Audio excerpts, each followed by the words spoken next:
मैं ये कहना चाहता हूँ कि एक छात्र के समस्याओं को व्यापक रूप में अगर हम बताने का प्रयास करें सर, तो मुझे लगता है कि सर भारत में मतलब छात्र होना ही सबसे बड़ी समस्या है। क्योंकि आप देखिए ना कि जिस प्रकार से छात्र जब प्रतियोगी परीक्षाओं की तैयारी करना स्टार्ट करता है,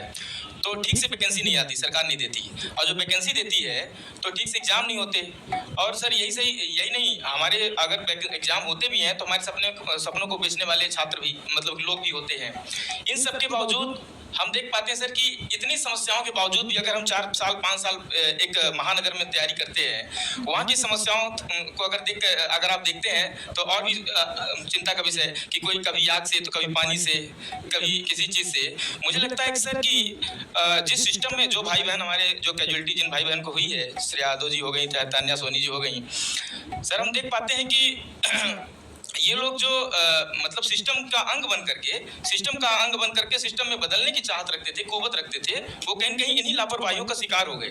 ये इन्हीं की लड़ाई सर हम लोगों की जो है इसी चीज़ को लेकर के है कि हम लोग जो अध्ययन कर रहे हैं, जो हमारे छात्र भाई बहन जो हमारे तैयारी कर रहे हैं, तो सर वो इसी बात अच्छा सवाल है। 2-3 बातें आप लोग निकल कर कही हैं। एक सपनों की सौदागरी की जाती है और आपने उन सपनों को पूरा करने का ठेका लेकर के विज्ञापनों के जरिए लोगों को अपने पास बुला तो लिया, लेकिन उनके साथ जो एक संबंध आपका होना चाहिए मानवीय आधार पर भी कि कोई हादसा हो जाता है, जान चली जाती है, तो कम से कम आप वहां खड़ा होकर के जिम्मेदार लोगों को पकड़वा सकें और उस बच्चे के लिए मुआवजा या मुआवजा ना भी आप देते हैं तो कम से कम आप उसके हैं यह बात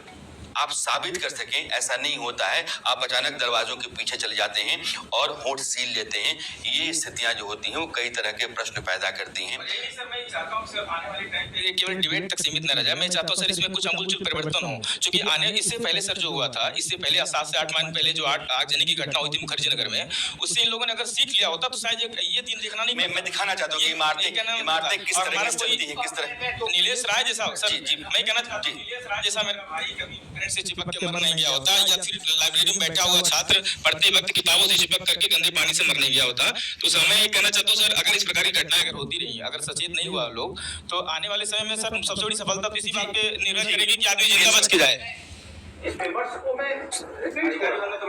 कमरे गंदे हैं, व्यवस्था नहीं।